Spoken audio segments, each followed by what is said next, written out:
laziness rather than his hunger which should receive chief attention. That is the treatment of paupers should be distinctly reformatory in character. This cannot be too much emphasized. Chronic pauperism rests largely on defects of character. It is more difficult to reform paupers than criminals, and their condition is hardly less degraded. Crime is misdirection of energy. Pauperism, lack of energy, or as it has been well defined, pauperism is under-vitalization. The greater leniency accorded to paupers is due not so much to their moral superiority over criminals, but to the fact they are seemingly less dangerous. Pauperism is closely connected with vice and disease, and should be treated with a view to restoration of physical and moral health. Vicious practices should be stopped, and if possible, the tendency to them eradicated. If any possible argument, a man may claim the right to spend in vicious indulgence and proceeds of his own industry, no one will accord him the right to spend thus the bounty of society. Pauperism is largely the result of a bad environment and wrong education. So far as possible, the environment must be changed and the education corrected. Above all things, industry must be inculcated. The labor of pauper may be worth little to society. It is an individual to his own manhood. From the foraging, the conclusion has been generally drawn by American experts that so far as possible, paupers should not be relieved in their own homes, where supervision and reformatory efforts are difficult. But in institutions under the direct experts, the aim of American reformers has been either to the total abolition of outdoor relief, or its reduction to a minimum. Another idea is that of Germany, as seen in the Elberfeld system, so-called from the city, which has tried it with great success. It is reduction of indoor relief to its lowest terms and the substitution thereof outdoor relief in the homes of the needy. This prevents the breaking up of homes and enables the dispensers of public charity to give only so much as is needed. Cases which would require full support in an institution often find all relief required in partial support in their own homes. Sometimes partial outdoor relief is required temporarily only, as when the breadwinner is removed by death and a widow is left with small children. This system keeps the family together, and it soon takes its place again among other independent families. It seems to the writer that the ideal of the Elberfeld system is a higher one, but it requires a pure and efficient civil service such as German cities have, and its necessities also a general cooperation of the best social elements as friendly visitors with the officers of government. Private persons in our defective system of administration do not cooperate with government to the same extent as in Germany, and where the spoils, quote, system prevails, the civil service, quote, wire pullers, politicians of, quote, the baser sort take the place of trained experts in the service of government. Civil service reform is a question of economics as well as humanitarianism. For a poor civil service in its effects, cruel and wasteful, an obstacle to progress in all departments of social life, the treatment of paupers should not be such as to make their lot attractive. It does not follow, however, that they should be starved or treated with gratuitous severity in any form. A rigid discipline and vigorous reformatory measures will do more to deter the voluntary pauperism than any amount of starvation and neglect. Severity is often the trust kindness. A tramp will endure exposure and destitution with fortitude who will be appalled at the sight of a woodpile and sawbuck. Much pauperism is due to old age and failing health, coupled perhaps with previous improvidence or incapacity now past remedy. For such there is nothing to prescribe but humanity and kindness to ease the pangs of dissolution. Finally, the most important of all pauperism, though our almost incurable malady, and in its advanced stages is largely preventable, the state can do little to prevent blindness or deafness. It can only alleviate the misfortune, but pauperism is a great extent the result of bad social organization, a pitiless system based on unmitigated self-interest and exaggeration of individual as opposed to social rights, a legislation which the favors of the strong, even a well-meant legislation which is negligent and unwise. Any of these causes may multiply pauperism many-fold. Now where does the duty of preventive legislation and wise liberal preventive expenditure appeal more loudly to the conscience of society than here. Comparatively, at least prevention is cheap and cure expensive. Prevention is easy and cure is difficult. Prevention is profitable and attempted cure a little avail. There are those who deny the problems here discussed in economic problems. If these things in the most cost due to society and their loss to productivity and demoralization of organized industry do not affect the problem of man in his relation to wealth, what things do? The poor and unfortunate were formerly uncared for, then cared for by the church and finally the state. The care of the deaf, the blind, and the insane is purely one of detail, the duty between admittedly a public one. The treatment of paupers is more difficult owing to the ease with which wrong treatment increases their numbers. Paupers are in general the victims of weakness of body and character. Their treatment should be distinctly reformatory in character, then calculation of habits industry being especially important. Pauperism should not be made attractive nor treated with needless severity when due to old age, etc. Pauperism should be prevented so far as possible. Cure being both expensive and difficult. Questions. What victims of misfortune are the natural wards of the state? Why? What is the earliest treatment of defective persons? Why? What has changed this policy? What is the objection to leaving such to private charity? What is the objection to church supervision and control? How did it work unfavorably? What is the goal of public effort in behalf of the deaf and the blind? Mention the difficulties and poor relief. What is the real cause of pauperism? What should be the aim of the state relief? What is the experience of the earlier English legislation? What is the Elberfeld system? The difficulty of introducing it into the United States. What are leniency and kindness difficult or even dangerous in dealing with paupers? Literature.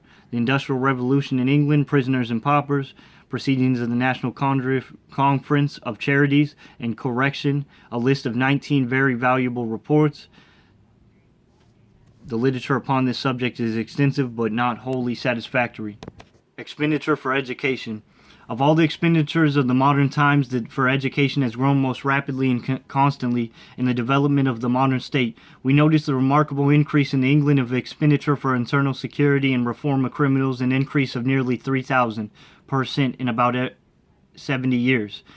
But in the same period, the expenditure for education increased nearly 5,000%, over 6 times as fast as the average of the other civil departments of government. In France, the expenditure for education was in 1869, the last year of the peace under the Second Empire, 25.5 million of francs in 1883. After 14 years of immense financial difficulties, the expenditure for education was 133.8 million, an increase of 425%. While the expenditure for internal security slightly decreased during the same period, in England the expenditure for education is second only to the internal security. In France it is surpassed only by that for public works, which it must be remembered is largely a revenue-bearing investment and not expenditure. The record in the other countries is similar if not so marked, but in the United States have relatively lost ground in the respect if we have advanced our progress has not been nearly so rapid as of either of the two countries named. In ancient times, with a few notable exceptions, education was left to private individuals. During the Middle Ages, it was left to the church, whose services to education at this time in our monastic institutions are often underestimated. With the seizure of church and property by the various monarchs of Europe, and with the change of ideas regarding the functions of the state was, however, compelled to take up the work of education, and with the growth of popular government, the necessity of education was felt and emphasized. It is generally admitted that one of the cause of the defeat of France by Germany in the last war was the superior education of German people. With the establishment of the Republic, France recognized the necessity, both military and political, of general education and vigorously applied herself to the task, as we have seen. Education had become so firmly established a function of government in the days of Adam Smith. With all his dislike for the state activity in such matters, he admitted his legitimacy. Both he and his followers, however, favored state aid to primary education only. Higher education they considered a luxury for the rich, which they should pay for. State aid to such was class legislation. This is an example of narrowness of views which the principle leads. While recognizing the public danger of literacy, They characteristically regarded all the benefits of higher education as matters of private concern, only private luxuries. If a poor boy who could not afford the luxury, quote, of a higher education, talents to be a great statesman, inventor, or scholar, the state should not seek to develop these. They were his affair. How plain it is that such policy is ruinously wasteful for the best treasures which the state possesses, the powers and faculties of its citizens, whatever may be said to do as the private beneficence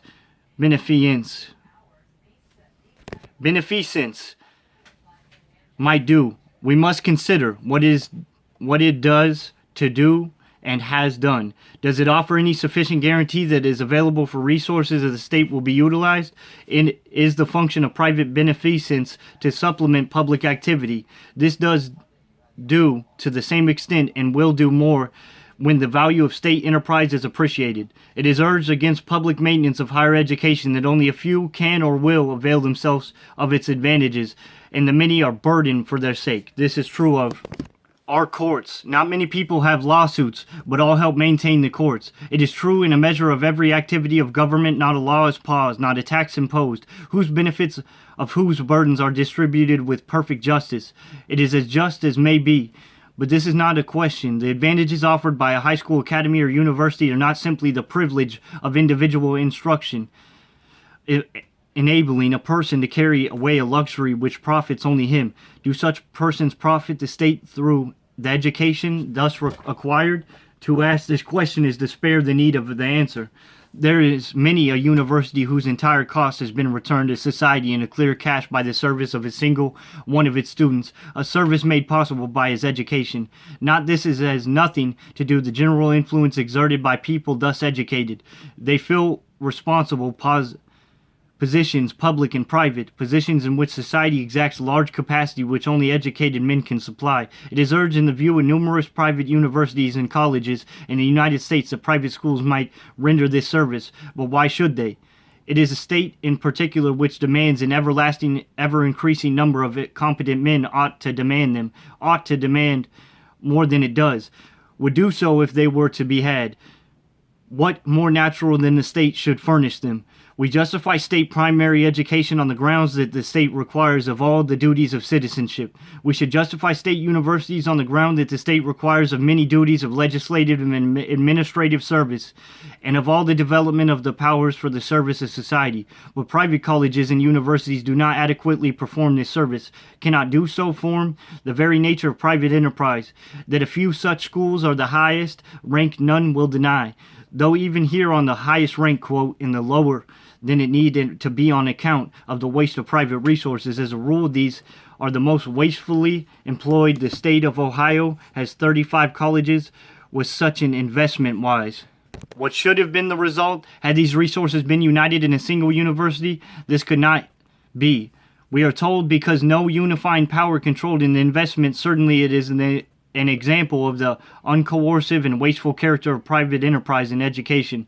The unifying power needed was that the state of the only one possible, and university struggles weakly against such rival league. It loses the majority of religious students of the state, and then it is called irreligious. It educates few students and so educates few sympathies, receives few bequests and meager appropriations. If the private education enterprise of the state was efficiently consolidated, it would justify itself, and it represents the divisive forces descended from an obsolete sectarianism. All honor to religious convictions, past and present, but the confessedly disastrous influence of sectarianism upon private education emphasizes the need of coordination and wisdom of the private beneficence, adding rather than retarding the work of the state. The United States has 4 times as many colleges and universities as Germany, but the latter have more students and more professors than the former. Which system produces greater results in instruction and research? The function of a university is not simply instruction, but also research. For few expenditures, procedure, greater returns, direct and indirect than this. Notice the remarkable results of research in German universities. In the last half-century, particularly in sanitary science, the discovery of a simple test for milk a few years later few years since by a professor in an American state university has revolutionized the dairy business of that and other states as a simple matter of economic production. A body of expert investigators is one of the most profitable investments of government. Such a body can only be maintained by the state. Otherwise, they must sell their services divided and inefficient to speculators who appropriate the results of their investigation. The expense of modern research practically necessitates resources which, as a rule, only by the state inadequately furnish, especially due to the physical scientists whose development has created so large a part of modern wealth. Call for increasingly outlays for their continued development. Private beneficence has done so much and accomplished notable results, but by competing with the state rather than supplementing its work, it has produced a superfluous number of embryos and has not yet achieved a single perfect development. We have considered at length the case of higher education because it is the only debatable portion of the problem of public education. Objections of primary education are now questions of detail, not of principle. It is interesting to note, however, that the government in all enlightened countries has altogether abandoned the mistake policy advocated by Adam Smith. It regards higher education not as luxury which the rich should be left to pay for, but as a necessity of social development. Under the head of education must be included art galleries and museums and other agencies not directly employed in giving instruction. The impression should be overcome that the purpose of such things is the amusement of spectators. They are repositories of material for scientific study and investigation, and under the influence of science are rapidly ceasing to be curiosity shops. They are indispensable adjunct of higher education. Art galleries have particularly broad and beneficent influence upon society. Of course, if beauty had no value, if a house has no otherwise other than shelter, and paint has no other purpose than other to preserve timber, if a sunset might as well be mud color as a rainbow tinted, if its exquisiteness of form and color and the manifold. It is not intended to disparage the results of private beneficence and higher education. Not only has it accomplished great results directly, but it has created a sentiment which now makes public effort impossible. The lack of coordination also, which has so greatly lessened in its efficiency, was not its fault, but was inherent in the situation. Its record is that of self-denying and heroic effort against overwhelming difficulties, and the wonder is that it has accomplished so much. We do not estimate lower than others the result of the system. We estimate higher than others the possible results of a wiser system which this should supplement.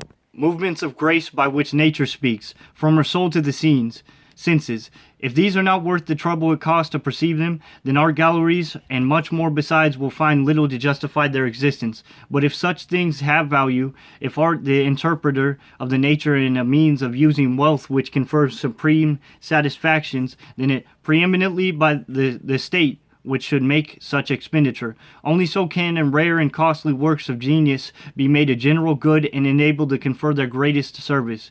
We often hear of public luxury as though it were a reprehensible thing. What do we mean by public luxury? We have seen that luxury consists in a false distribution of wealth. When a rich parvenu buys a masterpiece of art and locks it up in it is a luxury. It is so utilized that it renders little service to him or to others, and so attains but fraction of its possible utility. If he were one man in society able to appreciate by or profit by the picture, it would not be luxury, but a wholly justifiable expenditure. Of course, that can never be the case. If now the government buys a picture and puts it where the largest possible number of people could see it, it cannot be called a luxury. It renders its greatest possible service to society. The writer has no hesitation in expressing the conviction that a public art gallery and a public library should be the aspiration of every community and the immediate attainment of all those which have a reasonable development of private affluence. This is not luxury, but the best possible safeguard against luxury, which by the misapplication and non-utilization of wealth makes us poor in our abundance. In modern times, expenditure for education has enormously increased in highly civilized countries. Education as an activity of the state was partially admitted even by Adam Smith. Higher education, however, was regarded as luxury of the rich to be left to private enterprise. Higher education has now been generally added to the educational work of the state. This is necessary to maintenance of free institutions and to the development of needed individual talents. A perfectly equal distribution of educational as the other advantages offered by the state is not possible. Private universities and colleges have not sufficiently provided for higher education, nor wisely economized social resources, owing to a lack of coordination in their efforts. Art galleries and museums are part of the machinery of public education and are not condemned as luxuries. Questions. What did Adam Smith think of the elementary education by the state of higher education? Why did he distinguish them? Was he right? Why? Why should the state provide the elementary education for higher education? How far do the two differ? What is the defect of private management of higher education? Is this defect inherent? If private enterprise performed the work equally well, would it be better to leave the service to it? What is the function of the art galleries and museums? What is the difference between public and private luxury? Expenditure for commerce, diplomacy, and government. In this chapter, we consider a number of expenditures which are grouped together, not because of any inherent connection, but because all must be considered briefly, and they are all relatively slight in their importance. Commerce under this head are included, first of all, the maintenance of those industrial facilities which we have already considered in part 1, roads, bridges, canals, improvements in rivers and harbors, lighthouses, and many others. But little time need here be spent on this branch of public expenditure, farther than to emphasize its important and its necessarily public character. Most of these improvements and conveniences cannot be arranged so as to furnish a direct revenue sufficient to tempt private enterprise to undertake them. This is clear in the case of lighthouses and even in the case of roads where private ownership and toll is possible. No one would now return to the toll roads. The amount of expenditure will of course vary with a great variety of circumstances. In general, however, we may say that the state should act accordingly to much the same rules as a wise individual would follow in the same position. We know, of course, that subdivided private enterprise is niggardly in its outlays for such purposes, but imagine a single person, a shrewd businessman, in possession of all the resources of government and managing them as such men manage their businesses. Would he leave our roads in their present condition? If not, we should not either. Pullman furnishes an illustration. The company owning the town finds all that it pays to sprinkle the streets because, among other things, it is not necessary to paint the buildings so often as would otherwise be required. Post office, telegraph, and railway lines are primarily commercial in their purpose and subject to the same considerations, but they are generally managed as investments, the last especially yielding a considerable revenue. The difference of method between expenditure and investment is purely one of convenience, the latter method being preferable when it is feasible to collect the revenue in the operation of the enterprise and when the enterprise is of special advantage to certain interests or liable to abuse of its benefits, and are furnished without charge. The cost of maintaining a currency falls to the state. This may be in a like manner to defrayed by a charge of the coinage, and in other ways. Closely allied to this is the establishment and maintenance of a system of weights and measures, and a slight but important and necessary expense. In some countries, special codes of commercial law and special commercial tribunals are maintained in the direct and exclusive interests of commerce. Bounties and subsidies, which we have already discussed, are of course expenditures to be included in this chapter. Diplomatic and consular service. This is not wholly but very largely a service in the interests of commerce. The modern state in the foreign regulations is largely, if not chiefly, a social organization for the purpose of securing commercial and other economic advantages to its people. International disputes and even wars are seldom concerned with religion or national honor or claims of sovereigns, or even about race antipathies antipathies, as was the case formerly. They are about economic advantages, this in different ways to make up the principal duties of consuls and ambassadors. Government, all the expenditures we have been considering in our expenditures by government. We have to consider now certain expenditures for government. That is, expenditures for certain governmental functions, too general in character, to be ranged under any of the heads we have considered. Such are expenditures for legislation, administration. In some countries, notably England, legislators get no salary. The result is a development of public spirit on the part of the wealthy and able men who in England serve the public with as much disinterestedness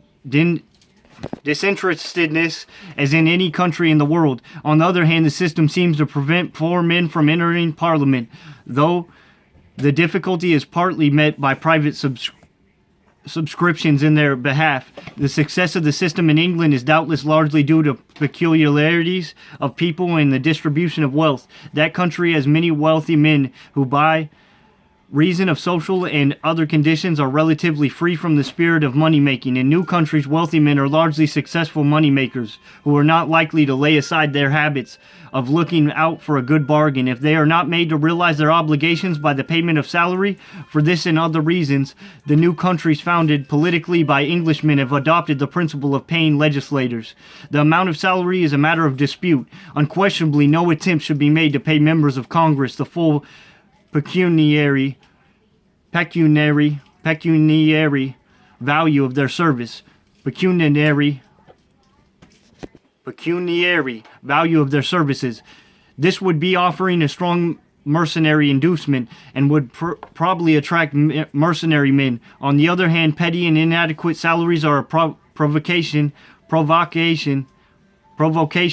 to fraud, neither appealing to generosity or the rich nor satisfying the necessities of the poor. It would seem that the general principle governing the payment of salaries ought to apply here in full force.